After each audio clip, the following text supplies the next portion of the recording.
What's up everybody, it's Luke here from Lifehouse and just want to give Lifehouse College another shout out. If you haven't registered yet, this month you can still register for college. So get on that, the link is below. Join us, we've got like 300 students in college now. Big community online, lots of people, lots of single people. So jump on there, you could find the love of your life and also learn a whole bunch of amazing studies. So it's going to be incredible. Tonight we are going to look at a finance series. We're going to be talking about financial freedom, and this series is seriously one of the things that could really have a big impact on your life. We're going to learn about what God says about finance. So get ready to take some notes. Seriously, tune into this because it's going to be incredible, life-changing. So here we go right now. Let's talk about financial freedom.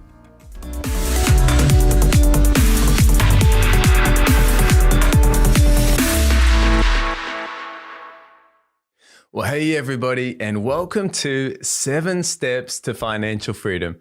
My name's Josh. I'm one of the pastors here at Lifehouse. And I tell you what, we're just so excited about helping you get better in your finances and getting to a place of incredible generosity and financial freedom. And so glad that you've started this course together with us. Now we're going to spend the next 8 sessions together. And I believe these sessions are some of the things that you're going to look back on in your life as a pivotal moment in your finances, in the way that you think about money, and in fact, in the way that you live your life. And so we're going to kick things off today with an introduction to 7 steps to financial freedom. You know, Dave Ramsey says, live like no one else now so that later you can live and give like no one else. And I want to tell you now that we want to live a blessed life. But you know, mate, you may not realize it, but if you are listening to my voice right now or watching this video, you are in fact blessed. Just by living here in Japan, where we're recording this, the average salary in Japan at just over 3 million yen puts us in the top 1% of wealthiest people in the world. That's about $30,000. So wherever you're watching this, if your salary is above $30,000 a year, that actually puts you in the top 1% of wealthiest people in the world as well. And you may say, but I don't feel that blessed. Well, actually you are. 1 Corinthians chapter 4, verse 2, it says, it is required that those who have been given a trust must prove faithful.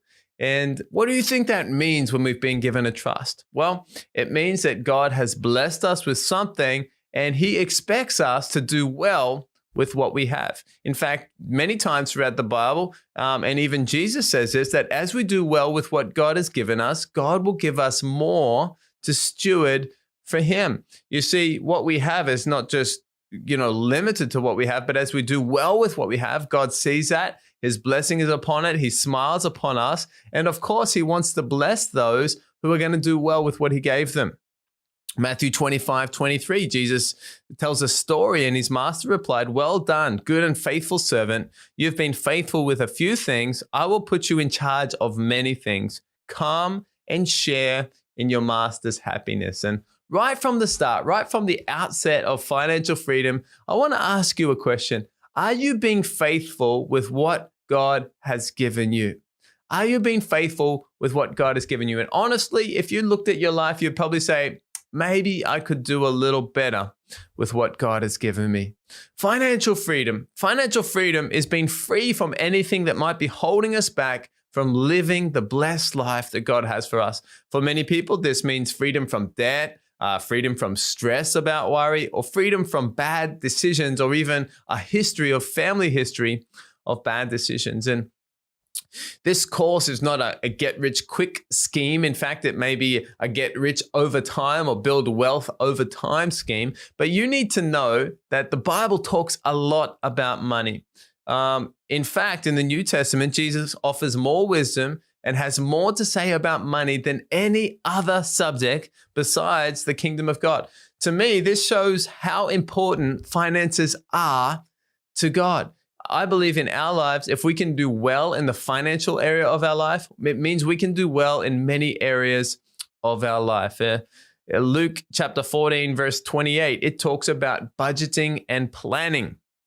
It says, suppose one of you wants to build a tower. Won't you first sit down and estimate the cost to see if you have enough money to complete it? Proverbs 21 verse 5 talks about budgeting and planning. It says, the plans of the diligent lead to profit as surely as haste leads to poverty. Debt, the Bible talks about debt. Proverbs 22 verse 7 says, the rich rule over the poor and the borrower is slave to the lender. The Bible talks about relationships. 2 Corinthians 6:14, it says, don't be yoked together with unbelievers. For what do righteousness and wickedness have in common? Or what fellowship can light have with darkness? It's saying, hey, you got to choose your business relationships carefully. You got to choose relationships in your life carefully. The Bible, of course, talks about saving. Proverbs 21:20 says, the wise store up choice food and oil, but fools gulp theirs down. Do you want to be wise or do you want to be fool? It's not a difficult question today. Matthew 25:19-21 talks about investing. It says, after a long time, the master of those servants returned and settled accounts with them. The man who had received 5 bags of gold brought the other 5, and he said, Master, you entrusted me with 5 bags of gold. See, I've gained 5 more. And his master replied, well done, good and faithful servant. You have been faithful with a few things. I will put you in charge of many things. Come, share in your master's happiness. And so the Bible talks about that. God, money is not there just to sit for us, but we need to actually not just work for money, but we need to make that money work for us. And Jesus himself is actually talking about investing that money so that we get a return on what God has originally given us. The Bible, of course, talks about giving. 2 Corinthians chapter 9, verse 7, it says, each of you should give what you've decided in your heart to give, not reluctantly or under compulsion, for God loves a cheerful giver. And of course, we love Proverbs chapter 3, 9, and 10, where it talks about tithing. It says, honor God with your wealth, with the first fruits, the first part of your crops, then your barns will be filled to overflowing and your vats will brim over with new wine. And tithing really is the key to getting all of this started. And God says, as we put God first in our finance, that he wants to provide for all of our needs. That's our barn, that's our food and our shelter, but also our vats will brim over with new wine. And the wine, it's talking about joy, it's talking about celebration. And I believe that links to John 10:10. Jesus says, I want to give you a full life, an exciting life, not a stingy life, but a generous life. And so you can see here, there's a framework that the Bible talks about all of these areas. And so what we've done is we've condensed this down, and that this is based off Dave Ramsey's teaching, who's an amazing teacher in America, Bible teacher talking about finance and saving and investing. I recommend go and have a look at his YouTube or his podcast or any of his books. But the following steps, the 7 steps to financial freedom, are Bible-based common sense for your finances. And in the world today, we know that common sense sometimes is not so common. As I said, these steps are not a get rich quick scheme, but they're building God's wealth. They're building wealth God's way. And you may say, well, I don't agree with these steps, or I want to skip these steps. That's okay. You don't have the microphone today. I've got the microphone. And so these are our steps. And we've seen a lot of fruit over the years as people follow these steps and get God's planning for their finances that just brings them so much freedom, less stress, and start to live in the blessed life that God has for them. So here we go. Number 1, step 1 is get a plan for your money. And we're going to call this a budget. So we need to be budgeting each month. How long does this take? Well, you can do this in today or less than a week. Step 2, we're going to look at saving a beginner emergency fund and the different insurances and things that we need to live a safe life. And maybe this is going to take you about 1 month to get this into action. Step 3 is getting out of debt. We know that the borrower is slave to the lender. Now, this may take a while depending on how much debt you have. But it can take up to 2 years, we see in most cases. Now, this is everything except your house. Step 4 is saving a full 3 to 6 month emergency fund. And average timeline, this can be done in about 6 months. Step 5 is, this is where it gets exciting, I think, is investing for the future. And this is something we're going to do for the rest of our lives. We're going to continue to invest for the future. Step 6 is stewarding God's blessing. And this is talking about not just investing, but doing well. How do we deal with some of the bigger things in life? A house, an apartment, cars, these things. And step 7 is build wealth, be incredibly generous, and leave a legacy. And how long does this take? Well, this starts after step 6. And this is where we want to get to. We want to get to step 7, be building wealth, be incredibly generous, and leave a legacy to our children's children. So that's a bit of an overview this week, a bit of an introduction to 7 steps to financial freedom. Hey, I hope you're excited. If you're going through this with one of our amazing coaches or through a Connect group or through a course, make sure you ask any questions you may have at this time. But let's get ready to be learning these 7 steps. And I believe that they're going to help you a lot. These are some of the lessons that I wish I had learned when I was a young person. And so no matter what age, what stage you are, it's always the right time to start doing finances God's way. So God bless, and we'll see you at the next session. Have an awesome week. Well, hey there, and welcome to step 1 of 7 steps to financial freedom. My name's Josh. I'm one of the pastors here at Lifehouse, and we're just so excited about helping you win with money. Step 1, this may be the most important step, is get a plan for your money. This is the dreaded B word, budget. You need to budget each month. John Maxwell says a budget is telling your money where to go, not wondering where it went. And you may say, I don't know if I need a budget. Well, have you ever had too much month left over at the end of your money? It may take a moment to sink in. Maybe you've had a fight with your husband or wife because you didn't agree what you should spend your money on. Is that, if you be honest here, maybe there's some people out there. Or maybe you felt that you didn't have enough money to do the things that you would like. You didn't have enough money to maybe purchase that item or buy that car or build that house or be generous to those people in need. You just thought, if I just had more money. You need a budget. If you've answered any of those questions, you need a budget. Zig Ziglar, motivational speaker and author, says, if you aim at nothing, don't worry, you'll hit it every time. And all a budget is, all a plan for your money is getting some tracks for your money, telling your money where to go. Remember, if you don't tell it where to go, it's going to run away. And so let's not have a nothing budget, because we'll just go around in circles our whole life. And you may not realize it, but budgeting actually brings freedom into our life. You see, a budget doesn't decide our spending. No, we decide the budget, and then that decides where we spend. If your budget is too tight, it's because you're too tight. You set the budget. If your budget is too generous or too loose, you set the guardrails of the budget. You decide the boundaries, and you spend freely up to those boundaries.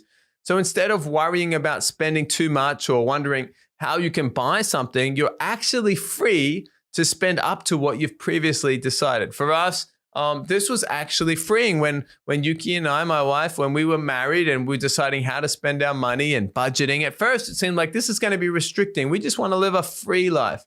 But after a while, when you get a budget and you get used to the budget and you set the guardrails of the budget, it actually is freeing, because you're like, well, I can allocate this money for food and allocate this money for clothes and allocate this money for shopping or eating or giving. And then instead of feeling guilty when you go shopping, instead of thinking, I don't know if I should tell my husband or wife this. No, you are free to spend up to the budget that you've decided together with your husband and wife. Proverbs 21 verse 5 says, the plans of the diligent lead to profit as surely as haste leads to poverty. And Proverbs is so wise. It says, as you plan out, it's actually going to lead to good things. It doesn't mean that everything is easy overnight, but over time, the plan leads to good things. Proverbs 3 verse 9 and 10 says, honor the Lord with your wealth, with the first fruits of your crops, and your barns will be filled to overflowing, and your vats will brim over with new wine. And obviously, starting our budget and the cornerstone, the very initial thing of our budget, is going to be putting God first and say, God, this whole budget this month, God, all the things that we're going to use our money on, we're going to do this to honor you first and foremost. And Jesus himself, he says in Luke 14:28, he says, suppose one of you wants to build a tower. Won't you first sit down and estimate the cost to see if you have enough money to complete it?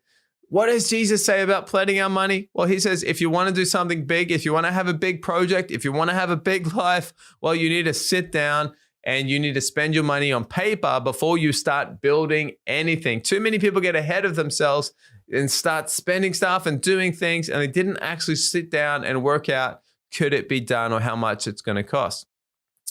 A budget meeting.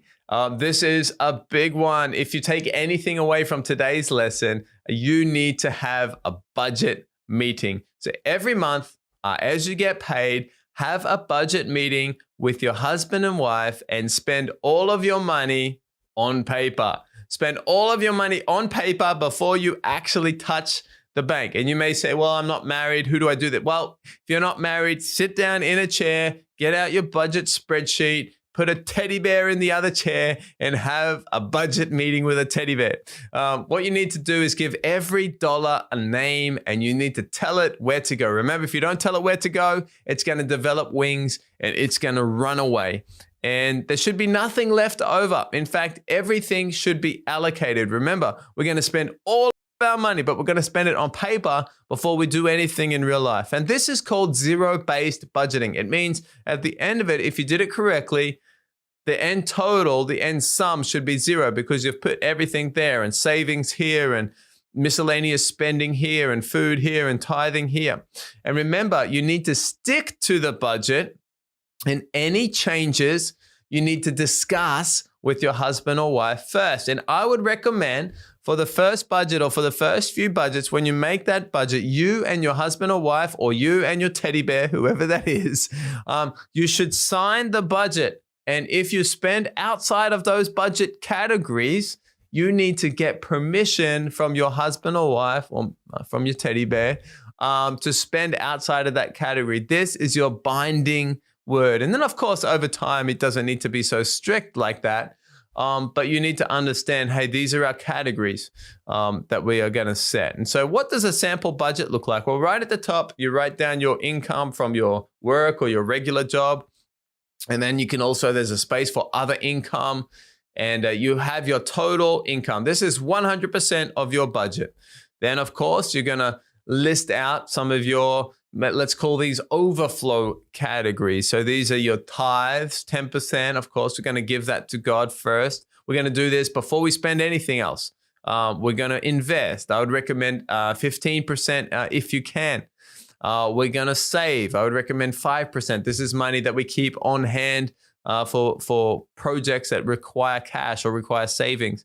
If you got kids, we're going to give some money, maybe 5% to kids' college, investing for that. And maybe if you like, we can give some money for extra giving, 2.5% or 5% or more if you can.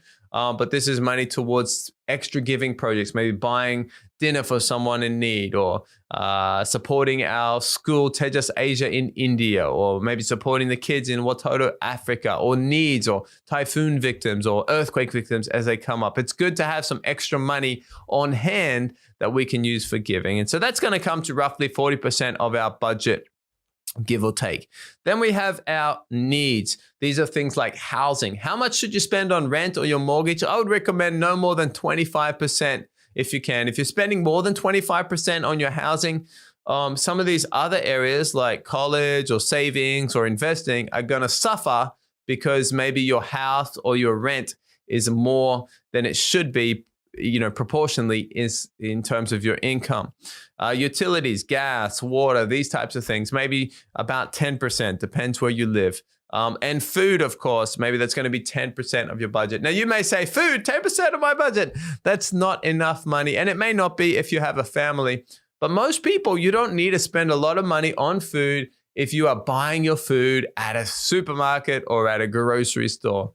Most people need more money for food if they're eating out all the time. Now, that's one of the biggest areas you can look at. And so that's maybe going to be about 40%. So we're up to 85%. Then, of course, we've got eating out money. I don't know how much you eat out. I used to eat out a lot. And then I realized, hang on, if I took some of that money and we saved it or invested it, that's actually quite a lot of money. And so we stopped eating out as much and got a lot healthier as well, because now we can buy great food and we can make great dinner together and have some extras and drinks and things. And it's actually a better experience for our family as well. But of course, we still do eat out sometimes as well. And then miscellaneous, maybe 2.5%. There's some things. These are extra things. We can cut these in a tough time. That's going to be about 5% our budget. And then, of course, we've got things like life insurance. Maybe that's about 2.5%. We've got health insurance. Maybe that's another 5%. We got our pension. Maybe that's another 2.5%. So our total insurance is maybe going to be about 10% of our budget. And so all of that income minus our overflow, which is our giving and our needs and our wants and our insurances, all of that should equal 0. Now you may say, well, those percentages don't work for me. That's fine. This is just a rough guide. The main thing is that you write down your income at the top of the page, and then in order of priority, you write down your tithing and your giving and your saving and investing and housing and utilities and food and eating out and miscellaneous and insurance, and you write all of that down. If there's money left over, well, I would recommend put it back into savings or put it back into investing or put it back into giving. And if you've got a negative, and many people, when they do this, they don't realize it, but they're like, oh, that's why I never have any money, because I'm actually got a negative every month. If you've got a negative, you need to look at that and you need to make your budget work. Now, initially, maybe you can't invest 15%. Maybe you can't give extra giving at the moment. Maybe you need to wait until you move house or do something or increase your income with a side hustle. So this is not set in stone, but we do need to look at it. And if you've got a negative, then you've got a problem. And of course, we're going to tithe all the time, no matter what. Tithing, it's a mandatory. We have to, not because God requires it, because we want to honor God. We want to put God number one. For me, this is a non-negotiable when I say that. And I want to encourage you to also have that as a non-negotiable in your life, putting God first. But investing and saving, these things, I put those at the front end. Because as we put those at the front end, if we put them at the end, we never have enough money to save. We just say, I won't save anything this month. But if you do that, you'll find that every month, you'll never save anything because you didn't make it a priority. So put it at the start. It might hurt, but you're going to make everything else work. So put your tithing, put your giving, put your investing, put your kids' college, put all that at the start, then put your needs, and try and work your budget out from there. Of course, if you've got any questions with your budget, if you're doing this as part of our course or one of our Connect groups, talk with your coach and say, hey, can you help me make this work? And often someone else can look at our budget and say, hey, you're spending too much money. Usually it's on takeout food. Sometimes it's on other things like clothes or different things like that.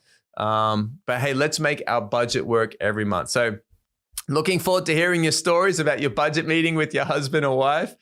Sit down, or maybe with your teddy bear, write in if you've got a good story. But let's try it out this month. Step 1, get a plan for our money, budget, tell your money where to go, and don't wonder where it went.